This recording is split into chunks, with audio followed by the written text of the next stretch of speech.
hanggang alaala na lang Si Marco at Liza ay magkaibigan mula pagkabata.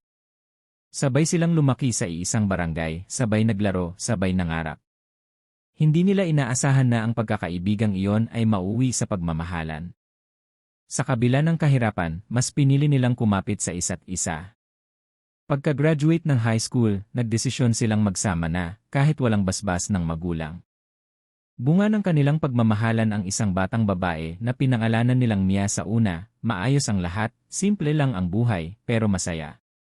Si Marco ay nagtrabaho bilang karpintero, si Liza naman naglalaba sa kapitbahay para may dagdag kita.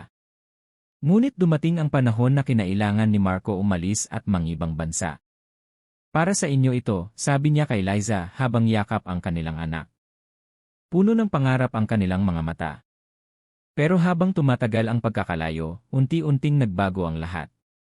Sa una, madalas ang video call, ang sulat, ang mga pangakong uwi siya agad. Pero dumalang ang tawag. Dumalang ang mga kamusta ka? Hanggang sa isang araw, may nakarating na balita kay Liza, may kinakasama na raw si Marco sa ibang bansa. Hindi niya agad pinaniwalaan. Umiiyak siya gabi-gabi, pilit kumakapit sa pag-asa. Hanggang sa isang umaga, bumalik si Marco, dala ang pasalubong, pero dala rin ang mabigat na katotohanan. Pasensya na, Liza. Iyon lang ang nasabi ni Marco habang hawak ang kamay ni Mia, walang paliwanag na kailangang sabihin. Alam na ni Liza. Pinili niyang maging matatag. Mahal ka pa rin namin, Marco. Pero kung masaya ka na sa iba, tatanggapin ko. Niyakap sila ni Marco ng mahigpit, hinalikan sa noo si Mia at umalis. Hindi na muling bumalik. Lumipas ang mga taon.